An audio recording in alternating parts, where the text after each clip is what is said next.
মধ্যে একটা সমস্যা হচ্ছিল, যে সমস্যায় উনি কষ্ট পাচ্ছিলেন। কিন্তু এই পঞ্চায়েতের যে এই সময় আপনাদের প্রত্যেকটা, যেটা শাহানুদ্দা বলেছে, আমরা শুধু তৃণমূল কংগ্রেস নয়, প্রত্যেকটা দলের যারা আমাদের সদস্য আছেন তারাও জানেন যে কীভাবে মোমেনদা এই মানুষের পাশে থাকার চেষ্টা করেছে এবং কঠিন সময়।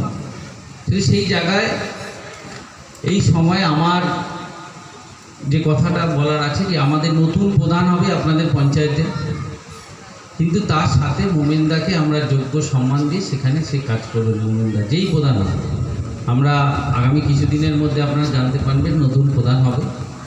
যিনিই প্রধান হন সেখানে মোমেনদাকে আমরা যোগ্য সম্মান দিই। যেভাবে মোমেনদা 2.5 বছর কাজ করেছেন, প্রায় 2 বছরের কিছুটা বেশি, সে তো অন্য মানুষের থেকে মোমেনদা অনেকটা বেশি জানেন কোথায় কি কাজ হয়েছে। সেটি মোমেনদাকে যোগ্য সম্মান দিয়ে সেখানে আমরা নতুন প্রধানের সাথে মোমেনদা থাকবেন। কারণ এখন মোমেনদার যে কথা শাহানুদ্দা বলেছেন একটু আগে, যে এখন মোমেনদা যেভাবে পঞ্চায়েতে এসছেন, ধরুন আমি একজন ফুটবলার, আজকের দিনটাও শাহানুদ্দা যে ঠিক করেছে দিনটা, এই বা আপনার গ্রাম পঞ্চায়েত থেকে আপনার দিনটা খুব ভালো দিন। ভারতবর্ষের কৃতি সন্তান এপিজে আব্দুল কালামের মৃত্যুদিন আছে। আমার একটু আসতে দেরি হয়েছে, যেহেতু আমি মোহামেডান স্পোর্টিং ক্লাবের সাথে যুক্ত, আপনারা জানেন। এপিজে আব্দুল কালাম একজন ভারতবর্ষের কৃতি সন্তান, ভারতবর্ষের প্রাক্তন রাষ্ট্রপতি, ওনার মৃত্যুদিন আছে। এবং সেই দিনে আজকে আমাদের হালিমা বিবি মহাশয়ের এই স্মৃতি সভা আয়োজন হয়েছে। আমার মনে এটা কাকতলীয়, মানে আমরা কেউই জানি না, কিন্তু আজকের দিনটি একটা ভালো দিন। সেই দিনের পরে আমাদের আব্দুল মাতিন সাহেব বলবেন, ওনার প্রার্থনা করবেন। আমার মনে হয় আজকের দিন ওনার, আমরা সবাই কেউ ভগবান মানি, কেউ আল্লাহ মানি, কিন্তু আমাদের তরফ থেকে, সবার তরফ থেকে ওনার আত্মার অনেক শান্তি কামনা করি।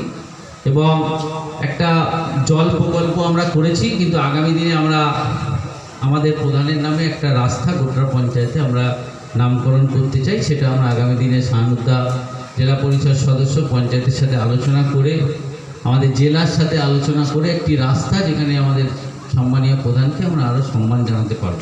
সারা জীবন সেই রাস্তা দিয়ে মানুষ যাবে, এবং সেটা আমরা করলে আমার মনে হয় আমরা প্রধানকে আরও বেশি সম্মান জানাতে পারব। সবাই ভালো থাকবেন, আমার অনেক শুভেচ্ছা নেবেন। ভগবান বা আল্লাহর কাছে প্রার্থনা করি হালিমা বিবি মহাশয় অনেক অনেক ভালো থাকুন, যেখানেই থাকুন। ধন্যবাদ।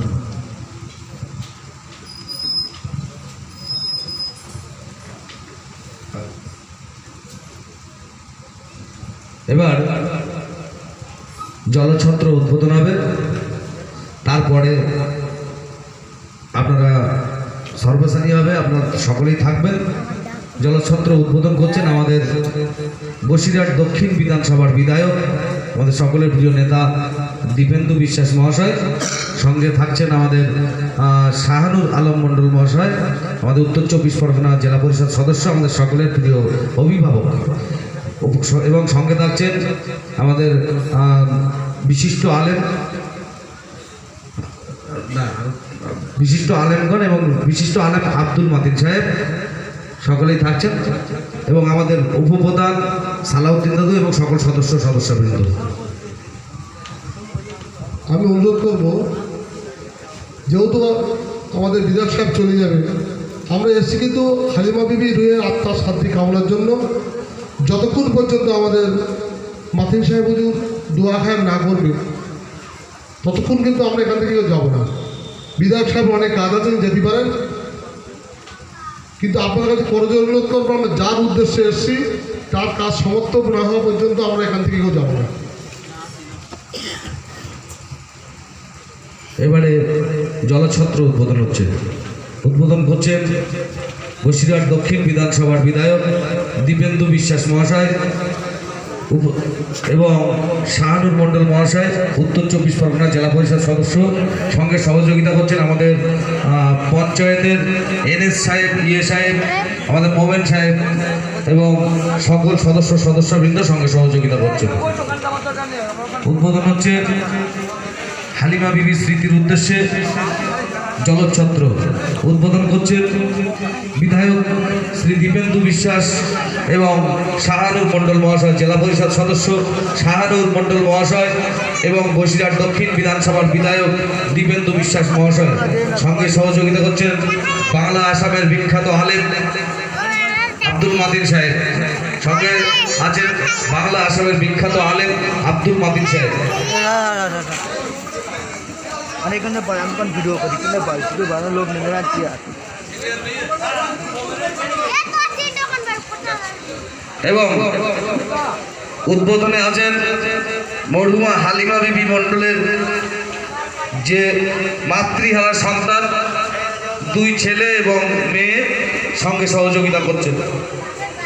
উদ্বোধন হচ্ছে জলচ্ছত্র মরহুমা হালিমা বিবি মণ্ডলের স্মৃতির উদ্দেশ্যে।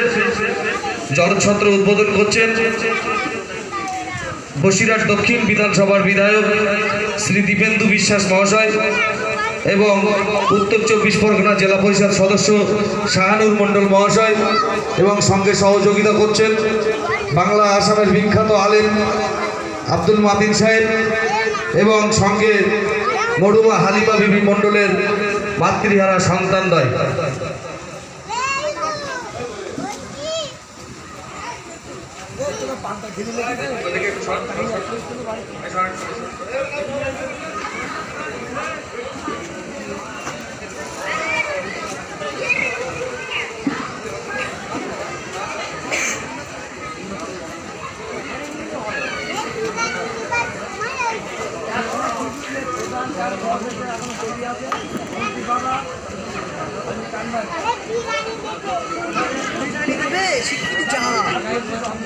এখন বল থাকি বই এখানে আরে একটা চেয়ার নেবো ওইখানে তো চেয়ার নেবো যা ইয়ে একটা চেয়ার নেবো ওই বিধা ওই সামনে চেয়ারে বই যা ওই সামনে যা বয় লে করে না তুই আমার এখানে তুই এখানে ওই হাইবার করে ভাই। এবারে সার্বজনীন অনুষ্ঠান হবে, দোয়া খায়ের হবে এবং কোরআন শরীফ দেওয়া হবে। যে সমস্ত মাদ্রাসার ছাত্রছাত্রী তাদেরকে হাতে কোরআন শরীফ দেওয়া হবে। যাদেরকে আমন্ত্রণ করা হয়েছে যে সমস্ত মাদ্রাসার ছাত্রদের তাদেরকে কোরআন শরীফ দেওয়া হবে এবং 30 খতম কোরআন শরীফ পাঠ করা আছে এবং যা দোয়া আপনারা পড়েছেন সকল মানে দোয়া এবং কোরআন শরীফ নিয়ে সর্বসানী হবে।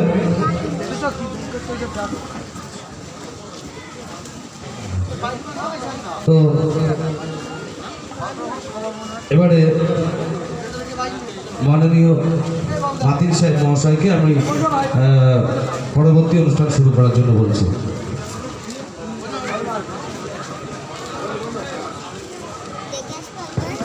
সাংবাদিকই তো সাংবাদিকই আসসালামু আলাইকুম। সাংবাদিকরা সম্মানীয় ধর্মপ্রাণ ধর্মপিপাসী ভাতৃবৃন্দ ও মায়েরা বোনেরা, চিত্রগ্রে আমার ইষ্টপতি ওহিদুল ইসলাম পরিচালনার মধ্য দিয়ে যেসব ঘোষণা রেখেছে আপনারা শুনেছেন। এক্ষুনি দোয়া হবে। একটা গুরুত্বপূর্ণ একটা বিষয় এটা। এই সময় কেউ অনীহা ভাব প্রকাশ করবেন না, আনমানা হবেন না, বিচলিত হবেন না, চাঞ্চল্যত ভাব প্রকাশ করবেন না। এখন আমার ইষ্টপতি আলাজ মুফতি মাওলানা আব্দুল মাতিন সাহেব আলোচনা রাখবে। আপনারা ধীরস্থিরভাবে শুনুন, শেষ দোয়া না করে কেউ যাবেন না, সকলে বসুন।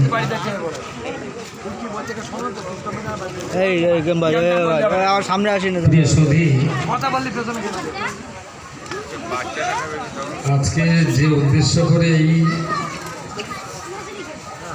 মজলিসের আয়োজন সে সম্পর্কে আমরা সবাই মোটামুটি একটা অবগত। দাদু শান্ত স্যার মাথা শান্ত স্যার মরহুমা হালিমা বিবি, যিনি এই পঞ্চায়েতের প্রধান ছিলেন, গত 7ই জুলাই তিনি আমাদের থেকে বিদায় নিয়েছেন। পঞ্চায়েতের পক্ষ থেকে 4টি পঞ্চায়েত সম্মিলিতভাবে প্রধান সাহেবের স্মৃতি উপলক্ষ করে আজকের এই স্মৃতিসভা। দাঁড়া হয়ে যাক। এখানে এমএলএ সাহেব আছেন, জেলা পরিষদ আছেন, পঞ্চায়েতের বাকি 3 জন প্রধান এবং সদস্য তারা আছেন, আশা কর্মীরা আছেন, আইসিডিএস কর্মীরা আছেন, সুপারভাইজার বা পঞ্চায়েতের কর্মকাণ্ডের সঙ্গে সম্পর্ক জড়িত মারবার বলো সকল স্তরের মাতৃ ভাই ও বোন সকলে আছেন। মাতৃ সাহেব না ভাই? দীর্ঘ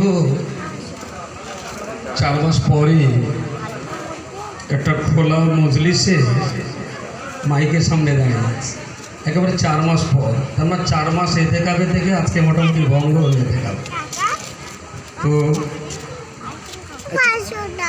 একটা যে কথা আমার খুবই ভালো লাগছে, ঠিক যে সময় গোটা দেশ জুড়ে জাতিতে জাতিতে বিভাজনের এক সাংঘাতিক রকমের অপচেষ্টা চলছে, সেই রকম একটা সময়ে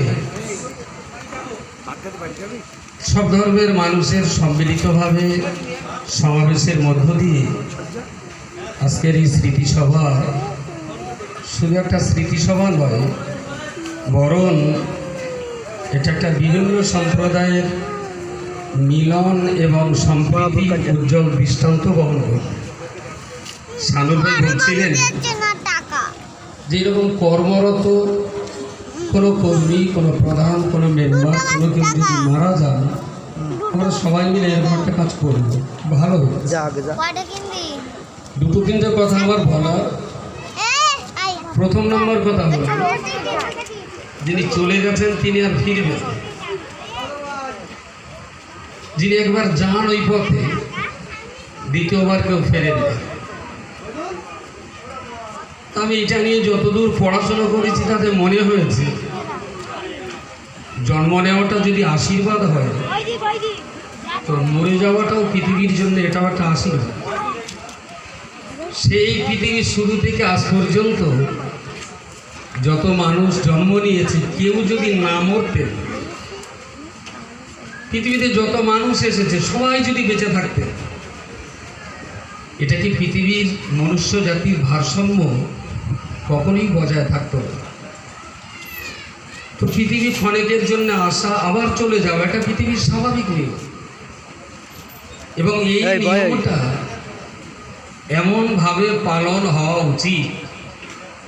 কবির ভাষায় বলেছিলেন, যেদিন এসেছিলে ভবে, কেঁদেছিলে তবি, হেসেছিল সবে, এমন জীবন করিতে হবে গঠন, মরণে হাসিবে তুমি, কাঁদিবে ভুল। আমার খানিকটা মনে হয়েছে, আমি যখন প্রথম এসেছিলাম, সম্ভবত কাশীনাথ বাবুন একজন যিনি ধুতি পরা ভদ্রলোক বলছিলেন, আমি খুব খুব নম্রতার সঙ্গে এবং একাগ্রতার সঙ্গে ওনার ভাষাগুলো শুনছিলাম। উনি বোধহয় প্রাক্তন প্রধান ছিলেন, খুব ভালো লাগছে। রহিমা সম্পর্কে যখন, হালিমা সম্পর্কে উনি বলছিলেন যে এই প্রধান কেমন ছিলেন, বা তার পারিবারিক সম্পর্ক, বা তার শ্বশুর মহাশয়ের সঙ্গে সম্পর্ক, খুব ভালো লাগছিল। কিন্তু এর পরেও মরে যেতে হবে সবাইকে, আপনিও যাবেন, আমিও যাবেন, পৃথিবী থেকেও বাঁচবেন। কিন্তু আমার মনে হয়েছে হালিমার জীবন যথেষ্ট সার্থক জীবন, কারণ তার মৃত্যুর পরে মানুষ তাকে খুব শ্রদ্ধার সঙ্গে স্মরণ করেছে। নিশ্চয়ই এই পঞ্চায়েতের মানুষের জন্য হালিমা কিছু না কিছু কাজ করে, হালিমা কিছু না কিছু মানুষের কল্যাণমূলক কাজ করে না গেলে হালিমাকে এই পঞ্চায়েতের মানুষ এইভাবে স্মরণ করতেন। সুতরাং হিন্দু মুসলিম বিভিন্ন ধর্মের মানুষ আপনারা এই সভায় এসেছেন, আমার অন্তরের অন্তঃস্থল থেকে আপনাদেরকে সাধুবাদ জানাচ্ছি। যারা আয়োজন করেছেন তাদেরকেও ধন্যবাদ জানাচ্ছি। পাশাপাশি আজকে এপিজে আব্দুল কালামের মৃত্যু দিবস।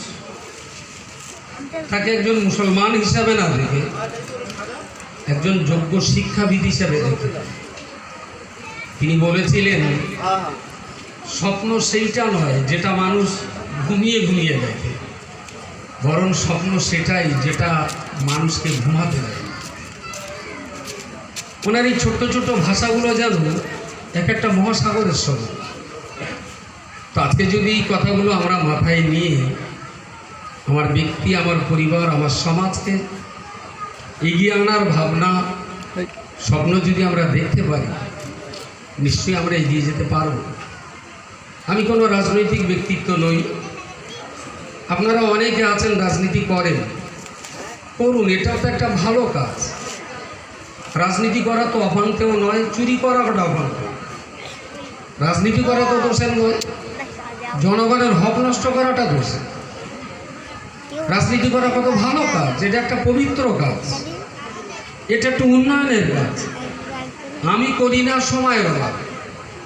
আমি আর একটা সাইড নিয়ে চিন্তা ভাবনা করি, যারা রাজনীতি করছেন করুন, এটাও ভালো কাজ। রাজনীতি না করলে গ্রামের উন্নয়ন কে করবে? আইসিডিএস কীভাবে চলবে? পঞ্চায়েত কীভাবে চলবে? রাস্তাঘাট কীভাবে হবে? করুন, কোনো অসুবিধা নেই। রাজনীতি করছেন মানে এই নয় যে আপনি অপাঙ্কেও, আপনি ভালো কাজ করছেন। শুধু এতটুকুই কথা আপনাদেরকে বলবো, এই এলাকা আমি ধর্মসভা করার কারণে প্রত্যেকটা গ্রামের সঙ্গে কম বেশি জড়িত আছে। পঞ্চায়েতের প্রধান, মেম্বার, আইসিডিএস, আশাকর্মী আপনারা সবাই রয়েছে, তাই খুব আবেগের সঙ্গে বলছি। গড়রা পঞ্চায়েতের প্রচুর গ্রাম আছে যেখানে 5-6 পড়তে পড়তে ছেলেদের ভিতরে প্রায় 60% ছেলে মাধ্যমিকের আগে স্কুল থেকে ড্রপ আউট হয়ে যাচ্ছে। এটা আমার মনে হয় পঞ্চায়েতগতভাবে অত্যন্ত দায়িত্ব এবং দায়বদ্ধতার সঙ্গে বুথ ওয়াইজ হিসাব করে পড়াশুনোর ব্যাপারে আমাদের খুব যত্নবান হতে হবে, খুব যত্নবান হতে হবে। এই এলাকাতে প্রচুর পরিমাণ ছেলে যাদের ক্লাস 7-এ পড়ার কথা তারা এখন সেলাই কাজ করছে, যাদের ক্লাস 8-9-এ পড়ার কথা তারা এখন ট্রেনে হকারি করছে।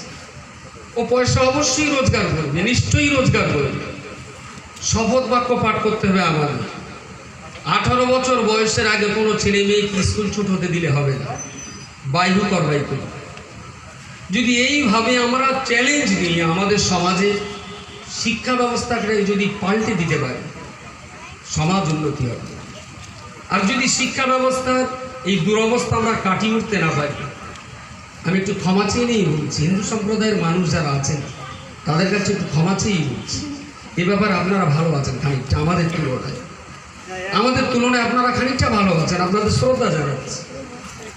আমি অনেক হিন্দু অধ্যুষিত স্কুল সার্ভে করেছি, অনেক মুসলিম অধ্যুষিত গ্রাম সার্ভে করেছি। 90% হিন্দু বাস, সেখানকার স্কুলের পড়াশোনা দেখেছি। 90% মুসলমান বাস, সেখানকার স্কুলে আমি সার্ভে করে দেখেছি। আমার মনে হয়েছে হিন্দু অধ্যুষিত এলাকাগুলোর স্কুলের পড়াশুনোর মান মুসলিম অধ্যুষিত এলাকার চেয়ে অনেক উন্নত মানের, অনেক উন্নত মানের। মুসলমান পাড়ার স্কুলে হেডমাস্টার যদি খৈনি ডলার কারণে মাস্টার যদি ছাত্রের একটু কান ধরে টানে, ওর মা শাড়ি কোমরে ব্যাটন দিয়ে ফুলন দেবীর মতো বিচার করতে আসে হেডমাস্টার। এখানে অনেক মায়েরা আছেন, আশাকর্মীরা আছেন, আপনারা পারেন একটা সমাজকে পাল্টে দিতে। যদি আপনারা চেষ্টা করেন এই গোঠরা পঞ্চায়েতের চরিত্র পাল্টে যেতে পারে। চ্যালেঞ্জ নিতে হবে। 18 বছরের আগে কোনো ছেলে মেয়েকে আমরা স্কুল থেকে ড্রপ আউট হতে দেব না। সুতরাং এই ব্যাপারটায় অনেকটা মানুষকে আজকে এক জায়গায় পেয়েছি আর অনেকদিন পর, সেই জন্য একটু বলে রাখলাম, কথাটা একটু মাথায় রাখুন। শিক্ষায় যদি এগিয়ে না নিয়ে যাওয়া যায়, কোনো মতেই একটা সমাজ, একটা রাষ্ট্র এগিয়ে নিয়ে যাওয়া সম্ভবপর হবে। এই গুটিগত কথা বলে দীর্ঘ সময় ধৈর্যের সঙ্গে আপনারা এখানে আছেন, তার জন্য আপনাদের আর আমার মতো এক অপদার্থ অযোগ্যকে এখানে দুটো কথা বলতে দিয়েছেন। চাচাজি আছেন, উনিও রাজনৈতিক ব্যক্তিত্ব নন, কিন্তু এলাকার মানুষ জানেন, বোঝেন, ডেকেছেন, সেই জন্যে এসেছি। এটা একটা ভালো কাজে কেন আসবে না, তো সেই জন্য এসেছি। আপনারা ভালো থাকুন, সুস্থ থাকুন। আর সর্বশেষ বলব, কোভিড-19 নামীয় এই অদৃশ্য ভূতের হাত থেকে বাঁচার জন্যে দৌড়ে দৌড়ে দৌড়ে দৌড়ে জীবনটা শেষ করে দেবেন। আমি জানুয়ারি মাসের 1 তারিখ থেকে আর এই পর্যন্ত করোনা নিয়ে প্রচুর পড়াশোনা করেছি। দেশ বিদেশের বহু ডাক্তারের সঙ্গে আমি মিটিং সিটিং করেছি। প্রতিদিন ধারণা পাই, কালকে যে ধারণা ছিল আজকে এসে মনে হচ্ছে কালকেরটা মিথ্যা, আবার আজকে যে ধারণাটা হচ্ছে কালকে যে দেখছি গতকালকেরটা মিথ্যা ছিল। ঠিক আজকে যে জায়গাটায় এসছি, ঠিক যে জায়গাতে আজকে দাঁড়িয়ে আছে, তাতে আমি খুব স্পষ্টভাবেই বলছি, এইমস পরিষ্কার বলে দিয়েছে, অল ইন্ডিয়া মেডিকেল কাউন্সিল পরিষ্কার বলে দিয়েছে, কোভিড-19 দেশ থেকে নির্মূল করা যাবে না, যাবে না, যাবে না, পরিষ্কার। এটা একটা রোগ, কাল বা পরশু শুনবেন আব্দুল মাকিনে ধরেছে করোনা, হতেই পারে, করোনা হতেই পারে, এটা তো একটা রোগ। রোগ হওয়াটা তো অভিশাপ নয়, রোগ হওয়াটা তো কারো দোষের নয়। রোগ তো পীর সাহেবের হতে পারে, বাউনেরও হতে পারে, রোগ তো আলেমেরও হতে পারে, চোরেরও হতে পারে। তাই একটা মানুষের যদি কোভিড-19 হয় তাকে আর চোখে দেখা হয় কেন? সমাজ থেকে তাকে বিচ্ছিন্ন করবার অপচেষ্টা করা হচ্ছে কেন? দিল্লি, মুম্বাই, গুজরাট, হায়দ্রাবাদ থেকে যারা ফিরে এসছে, প্রচুর এলাকায় দেখেছি তাদের প্রতি অমানসিক আচরণ করা হয়েছে। আমি ক্ষমা চেয়ে নিচ্ছি। কারোর যদি রোগ হয় তার যত্ন করুন, ভালোবাসুন, হ্যাঁ দূরত্ব বজায় রাখুন, আমি তো বলিনি তার গলা জড়িয়ে ধরুন, আপনি 3 ফুট দূরে রেখে তার আদর করবেন না কেন? কিন্তু বাইরে থেকে যে ছেলেগুলো কাজ করতে ফিরে এসে তাদেরকে গ্রামে এমন ব্যবহার করা হয়েছে, তাদের সঙ্গে হাউ হাউ করে কেঁদে বলে শুধু জন্মভূমিতে ফিরে এসে এই অপমানজনক কথা শুনতে হবে। আজকে বাড়ি আসার জন্য কখনো ট্রেনে, কখনো হেঁটে, কখনো লরির হুডে চেপে, কখনো মালগাড়ির বস্তার নিচে বসে বাড়ি এসেছি, কত কষ্ট করে শুধু বাংলার টানে, আর সেই বাংলায় ফিরে এসে এত অপমান সহ্য করতে হবে। হুজুর এর চাইতে আমার মহারাষ্ট্র ভালো ছিল। এরা তো এই বাংলার সন্তান, তাদের মনকে ভেঙে চুরমার করে দেওয়া হয়েছে। কোভিড-19 যেন আমাদের সমাজের মেলবন্ধনকে দূরে সরিয়ে দিতে না পারে, এতে যেন সমাজের আত্মীয়তা বিচ্ছেদ হয়ে যাচ্ছে। একটা বাড়িতে কোভিড-19 ধরা পড়ে, তার বোন দেখতে এসেছিল এখানে, 30 কিলোমিটার বাড়ি, তার বোনের বাড়িটাও ঘিরিয়ে দিতে হবে। What is this? এই করোনা নিয়ে হচ্ছে নাকি সমাজ আজকে? আমি আবার বলছি, সোশ্যাল ডিস্টেন্স নয়, ফিজিক্যাল ডিস্টেন্স। আপনার সঙ্গে আমার সামাজিক মেলবন্ধন যা ছিল তাই আছে, তাই থাকবে। তবে মেডিকেল সায়েন্স অনুযায়ী 3 ফুট 4 ফুট দূরত্ব ভেরি গুড। ভাই তোমার শরীর খারাপ আছে, তুমি একটু দূরে বসে, আমি এখানে থাকি, বলো তোমার কি অসুবিধা আছে, কেন আমি তার আদর যত্ন করবো না? আপনি তো জানেন কারোর যখন রোগ শোক হয়, যদি দুটো মিষ্টি কথা থাকে বলা হয়, তার অর্ধেক রোগ ওখানে সেরে যাবে। কিন্তু এদের আজকে চূড়ান্ত পর্যায়ের আসামি হিসেবে রাখা হচ্ছে। ওরা যেন চোর, ওরা যেন গুন্ডা, ওরা যেন একদিনে 30 জনকে ধর্ষণ করে, এমন ভাবে তাদেরকে মূল্যায়ন করা হয়েছে। করজোড়ে নিবেদন করে বলছে, কোভিড-19 দেশ থেকে নির্মূল করা যাবে না, এটা থাকবে। ও জ্বর, কাশি, সর্দি আপনারও হতে পারে, আমারও হতে পারে। ভয় পাবেন না, আতঙ্কিত হবেন না। আর যাদেরকে এই রোগ হচ্ছে তাদেরকে দয়া করে, মেহরবানি করে সামাজিকতার যে মেলবন্ধন, মিষ্টি ভাষা, আদর যত্ন থেকে তাদেরকে দূরে ঠেলে দেবেন না প্লিজ। আমরা যেন সমাজে যে মিলেমিশে ছিলাম সেই মিলেমিশে সুন্দরভাবে থাকতে পারি। এটা একটা রোগ, হতেই পারে। রোগ তো পাপি দেখবে না, রোগ তো চোর দেখবে না, আর রোগ তো দেখবে না এ নামাজ পড়ে এর হবো না, এ নামাজ পড়ে আমি রোগ করণ ওর কাছে যাবো না, যে নামাজ পড়ে না তার কাছে একটু যাই। ভাই রোগ যখন আসে নামাজি বিনামাজি দেখবে না, সবার কাছে আসতে পারে। আর আমি বলছি আজকাল বাদে আমারও রোগ হতে পারে করোনা, এ তো কোনো ব্যাপার না। জ্বর, সর্দি, কাশি, কলেরা, ডায়রিয়া, অ্যাসফিক্সিয়া, ডায়রিয়া যেমন হয় তেমন হবে। দয়া করে কেউ আতঙ্কগ্রস্ত হবেন না। শেষে আবার বলছি পঞ্চায়েতের অনেক দায়িত্বশীল কর্মকর্তারা এখানে আছেন। আপনারা যদি একটু মেহনত করেন আমার সমাজকে নিরক্ষরতার করাল গ্রাস থেকে আপনারা মুক্ত করতে পারবেন। তার জন্যে যদি কোনো মিটিংয়ে, কোনো সিটিংয়ে, আমি আইসিডিএসের মিটিংগুলোতে প্রচুর মিটিংয়ে গেছি, গ্রামের মায়েদেরকে কত হাতে পায়ে ধরে বলে বুঝিয়েছি আপনার সন্তানগুলোকে পাঠান। আইসিডিএসের চালটা খুব ভালো, আইসিডিএসের খিচুড়িটা ভালো। একটা আইসিডিএস এরিয়াতে 95টা বাচ্চা আছে, পড়তে আসে 13টা বাচ্চার খিচুড়ি নিতে আসে অন্য আমি সাতুনি এসে আছে ওর চাচি। এখানে আইসিডিএস কেউ আছেন? কথা বলেন, আছেন? আমি মিথ্যা বলছি? 13টা বাচ্চা পড়বে আর খিচুড়ি নেওয়ার সময় 87 সেখানে ডেস্কি বসানো থাকবে। তাহলে সরকারের খিচুড়িটা ভালো, পড়াটা ভালো।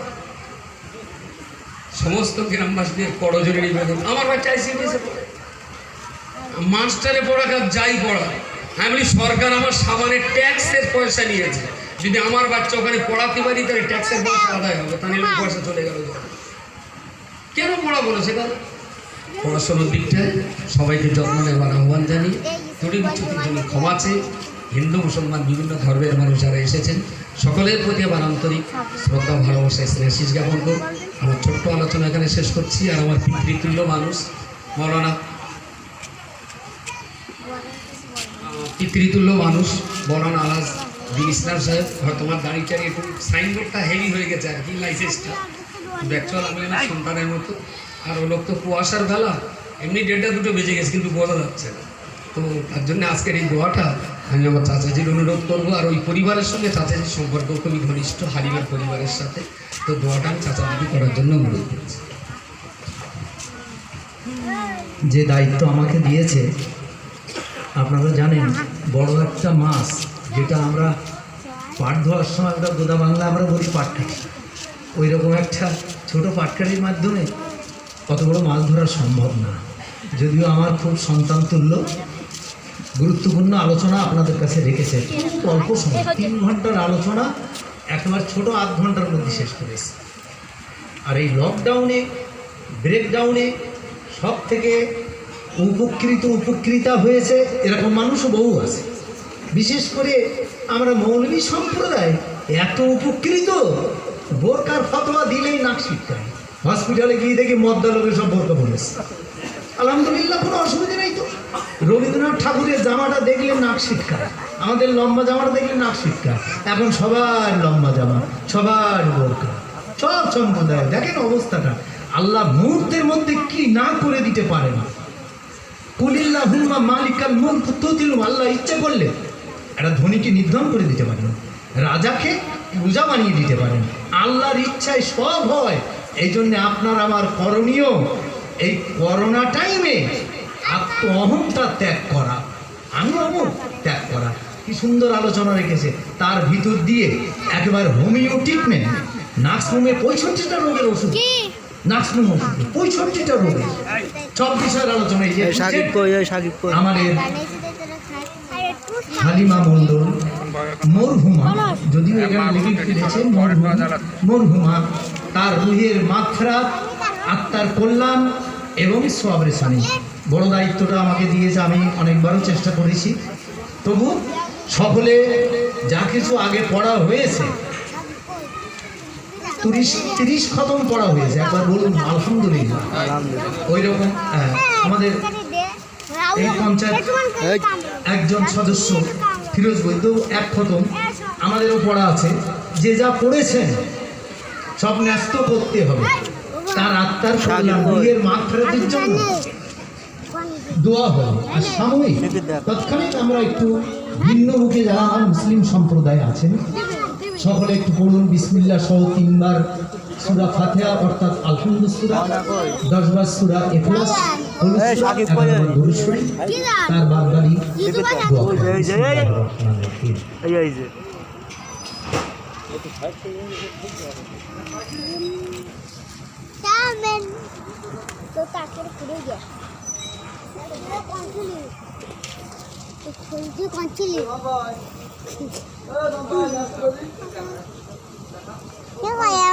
আমি হারাই গেলাম তো, ঠিক হারাইছি।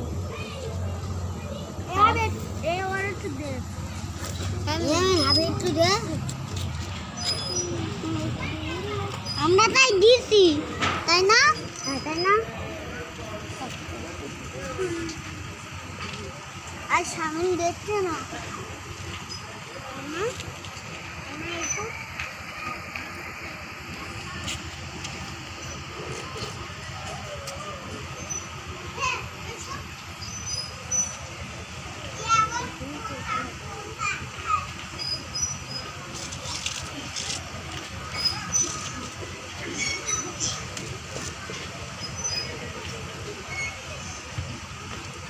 যে যা পড়েছেন আমার বলি সকলে ন্যস্ত করুন, এক্ষুনি দোয়া হবে। আল্লাহুম্মা আমিন। হে আল্লাহ, তুমি সর্বান্তর্যামী, তুমি সর্বদর্শী, তুমি সব দেখো, তুমি সব জানো। কোন উদ্দেশ্য নিয়ে আমরা এখানে এসেছি আল্লাহ তুমি সব জানো। একটা দায়িত্বপূর্ণ কাজ, এই সোয়াবের সানিটা তো আমরা মনে করি আল্লাহ তার স্মৃতি বিজড়িত মরহুমা হালিমা বেগমের তার রুহের মাত্রা উপলক্ষে গোটা পঞ্চায়েত কর্তৃক এই সুন্দর ব্যবস্থা। আল্লাহ তার রুহের মাগফিরাতের জন্য তোমার মহাসমুদ্র আল কোরআন প্রায় 30 বার খতম করা হয়েছে, আরো অন্যান্যরা করেছেন। পরিশেষে ভিন্ন মুখে আমরা সূরা ফাতিহা শরীফ, ইখলাস শরীফ, দরুদ শরীফ যা কিছু আমরা পড়েছি আল্লাহ, এবং মহাসমুদ্র আল কোরআন 100 পিস, 100 সব মাদ্রাসা অসহায় আল্লাহ এর বিনিময়ে তোমার করুণার কাঙ্গাল হিসাবে, তোমার রহমতের ভিখারি হিসাবে আমরা দোকানে করে হাত তুলেছি আল্লাহ। আল্লাহ এর বিনিময়ে দয়া করে যা কিছু সোয়াব পুণ্যি তুমি দান করো। এই সোয়াব সর্বকে আমাদের আকা সরদার তাজদার মদিনা সরকার দোয়ালা মুহাম্মদ সাল্লাল্লাহু আলাইহি ওয়াসাল্লামের রুহে পৌঁছে দাও।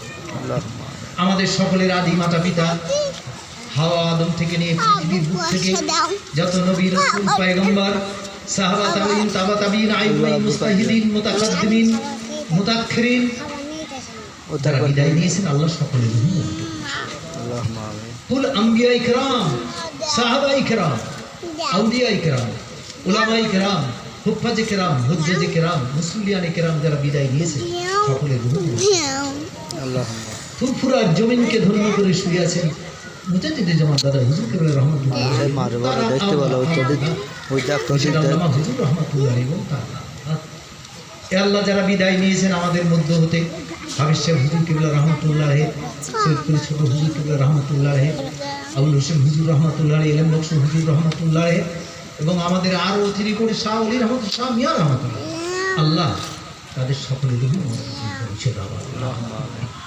সকলের রুহানি দোয়া এ আল্লাহ তাদের যারা বিদায় নিয়েছেন আত্মার অন্তর নিংড়ানো দোয়া, এই রুহানি দোয়া বরকতে আল্লাহ তোমার রাসূল পাকের ওসিলা করে আল্লাহ মরহুমা হালিমা বেগমের রুহ মুবারকে তুমি পৌঁছে দাও আল্লাহ। এ আল্লাহ জীবিত থাকাকালীন ত্রুটি বিচ্যুতি যা কিছু হয়েছে তোমার রাসূল পাকের ওসিলা করে তুমি সব মাফ করে দাও। এমন একটা দায়িত্বপূর্ণ কাজের মধ্যে সে ছিল আল্লাহ, সব তোমার জানা। আল্লাহ ত্রুটি বিচ্যুতি হওয়া স্বাভাবিক, যা কিছু হয়েছে আল্লাহ তুমি সব তোমার রসুলের ওসিলা করে তুমি মাফ করে দাও। আল্লাহ সে নীরব নগরে ঘুমিয়ে গেছে, হে আল্লাহ কবর দেওয়ার সময় একটা জায়গায় যদি ছোট্ট একটা ছিদ্র বা ফাঁকা কেউ দেখে সঙ্গে সঙ্গে বলে ওই জায়গায় মাটি দিয়ে বন্ধ করে দাও। এমন একটা নীরব গৃহ আল্লাহ, তোমার করুণা ছাড়া সেখানে কেউ থাকতে পারবে না। তোমার করুণা তুমি শতধারায় বর্ষণ করো আল্লাহ। আল্লাহ শতধারায় বর্ষণ করো আল্লাহ। তার স্মৃতি উপলক্ষে যেসব কাজ হয়েছে আল্লাহ তুমি সব কবুল করে নাও আল্লাহ। এ আল্লাহ তার কলিজার টুকরার সন্তানেরা চোখের পানি ফেলছে, তার স্বামী চোখের পানি ফেলছে, তার আত্মীয় স্বজন পাড়া পড়োশি পঞ্চায়েত সংলগ্ন যত মানুষ এ আল্লাহ, এ আল্লাহ তুমি কবুল করে নাও আল্লাহ। এ আল্লাহ তোমার রাসূল বলেছেন তোমরা মিলিত হয়ে দোয়া করো, একজনের দোয়া যদি কবুল হয়ে যায় তার ওসিলায় তুমি সকলের দোয়া কবুল করো। আমি গুনাহগার হতে পারি, কিন্তু আমার সাথে যোগ্য যোগ্য আলেম হাফেজ হাজি সাহেব নামাজি সমাজি ধার্মিক ধার্মিকা মেয়ে পুরুষ সবাই মিলিত হয়ে হাত তুলেছে। নিষ্কলঙ্ক পুত পবিত্র 25 শিশু তরল মন বাচ্চা, বিশেষ করে তার সন্তান আল্লাহ তারাও হাত তুলেছে আল্লাহ। আল্লাহ আমরা গুনাহগার হতে পারি, কিন্তু 25 শিশু তরল মন বাচ্চা তারা তো নিষ্কলঙ্ক, তারাও তো দুগুণা করে হাত তুলেছে আল্লাহ। আল্লাহ তাদের দোয়াকে তুমি কবুল করে নাও আল্লাহ।